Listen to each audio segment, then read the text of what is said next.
여러분, 한국어에는 모음이 엄청나게 다양합니다. 아야어여 우요우요 의. 하지만 일본어에는 아, 이, 으, 에, 오 이렇게 5가지 뿐이 없어요.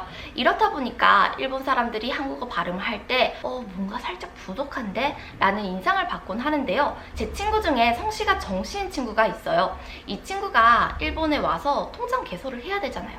그래서 은행에 가서 은행 창구에서 이렇게 조금 얘기를 하다가 은행원이 잠시 저쪽에 가서 앉아 있으실래요? 라고 안내를 해줘가지고 친구가 와서 그냥 핸드폰 만지작거리면서 나는 언제 부르나, 내 이름은 언제 부르지? 이러면서 기다리고 있었대요. 그런데 은행원이 자꾸 존상! 존상! 이라고 부르더래요. 친구는 거기가 마침 롯본기라고 하는 외국인이 정말 많은 동네였거든요. 그러니까 당연히 다른 외국인을 부르고 있는 거겠지, 내가 아니겠지 이래가지고 계속 핸드폰을 만지작거리고 있었대요. 그러니까 은행원이 직접 와가지고 존상! 존상! 이라고 자기를 보면서 말을 하더래요.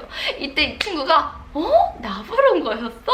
이러면서 저에게 얘기를 말해줘가지고 기억하고 있는 일화가 있는데요. 이렇듯 우리의 한국 이름은요, 일본식 이름으로 새로 거듭나기 때문에 우리가 일본어를 공부하는 데 있어서 일본어로 내 이름은 뭐라고 하는지 조금 알고 갈 필요가 있습니다.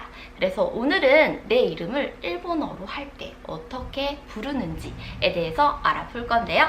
이 일본식 이름의 중요한 포인트는 바로 받침에 있는데요. 예를 들면 제 이름이 전유하예요. 그럼 여기에서 중요한 건 바로 이 받침이 있는 전이 됩니다. 유하는 그대로 발음하기 쉽거든요. 그래서 받침을 중점으로 해가지고 볼 건데요. 일단 내 이름 중에 기역 받침이 있다 라시는 분들 손. 기역은요, 일본어로 쿠로 변환이 됩니다. 그래서 내 이름이 예를 들면 시혁 아니면 형석이란 이름이에요. 그러면은 시혁은 시혁구가 돼서 시혁구상이 되는 거고요. 그리고 형석이라는 분들은 현석구 꾸꾸꾸꾸 이 쿠 발음으로 가게 됩니다. 그리고 이 쿠가 앞에 오는 게 아니라 뒷부분, 중간부터 뒷부분에 오게 되면 꾸 발음이 강하잖아요. 그래서 꾸라고 발음을 해주셔도 괜찮을 것 같아요. 너무 심하게 꾸 하면 이상하니까 그냥 가볍게 꾸, 현소꾸, 시오꾸 이렇게 발음이 난다는 거 알아주시고요. 그 다음 내 이름에 리을이 들어가 있다 라는 분들, 리을은요 루로 변환이 됩니다. 그래서 내 이름이 다솔이라든지 한솔이라든지 하게 된다면 다솔은 나솔루가 되는 게 맞아요. 지금 들으시면서 이거 맞아? 이러실 수가 있는데 맞아요. 나솔루상이 되는 거고요. 한솔이다라 하면은 한솔은 한솔루가 됩니다. 루가 된다는 거 알아주시고요. 또 내 이름에 미음 받침이 있다 라는 분들도 있죠. 예를 들면 다솜, 보람, 보검이라고 하는 경우, 이 경우에는요, 이 미음은 일본어에는 미음 받침이 없기 때문에 무를 대신합니다. 그래서 보람은 보라무가 되는 거고, 보검은 보거 할 때 어는 또 오로 나거든요. 어가 없어서. 그래서 보고무 상이 되는 거고요. 다솜씨라는 분이 계시다면은 다솜은 나소무상이 되는 거예요. 간단하죠, 은근. 그리고 만약에 본인의 이름에 비읍 받침이 들어갔다. 예를 들면 경섭이라든지 상엽이라든지 우섭이라든지 있을 수가 있죠. 그럼 이 분들은 어떻게 될까요? 푸라는 발음을 가져오게 됩니다. 그런데 이때 경섭처럼 이렇게 푸 가져올 때는 작은 쯔, 초금쯔를 넣어서 소뿌라는 식으로 변환해서 쓰기도 해요. 그럼 한번 바꿔보도록 할게요. 경섭은 뭐였죠?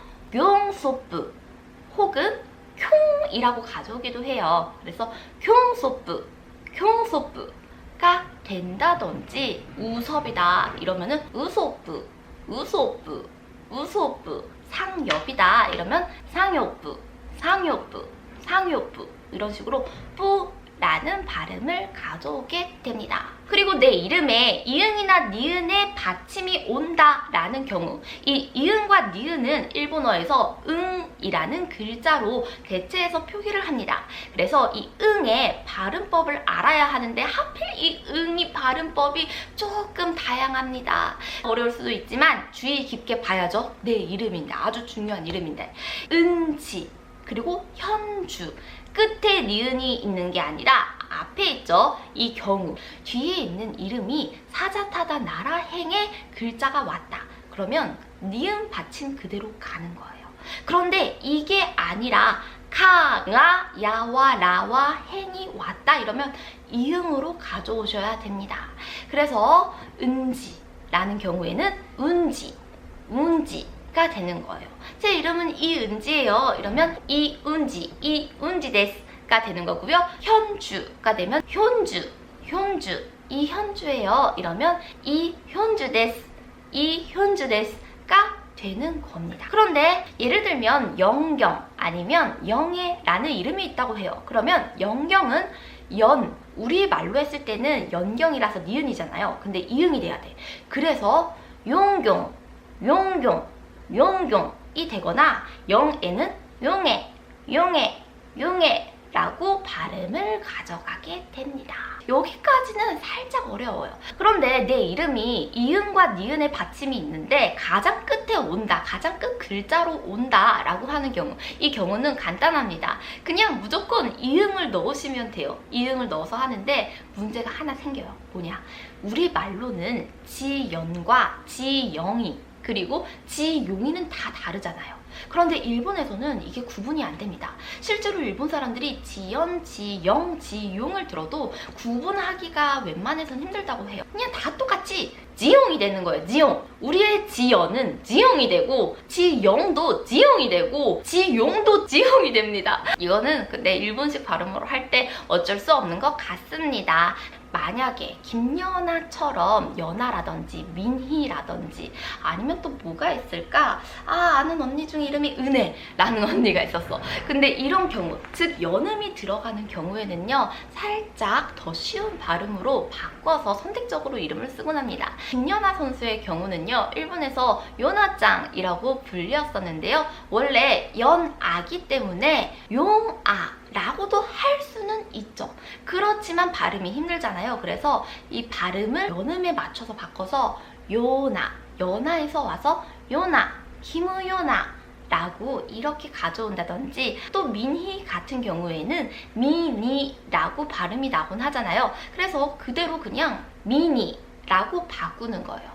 은혜는 응해, 응해. 너무 발음이 한국식과 다르지 않나요? 그래서 이것도 연음 법칙을 적용해서 은혜, 은혜, 은혜로 나니까 그냥 은혜, 은혜라고, 김은혜라고 생활을 하는 거예요. 미국 이름처럼 나 미국 이름 뭐 스티브 할래, 나 뭐 할래 이러면서 바꾸는 게 아니라 일본식 이름을 만들 때에는 내 기본적인 이름에서 일본 발음으로 바꾸면서 은혜로 갈 건지 아니면 은혜로 갈 건지 이 정도의 선택을 하게 되는 것 같아요. 네, 그럼 이렇게 해서 이번엔 내 이름을 일본어로 하게 되면 어떻게 될까에 대해서 알아봤는데요. 즐거웠으면 좋아요, 그리고 구독 또 눌러주세요.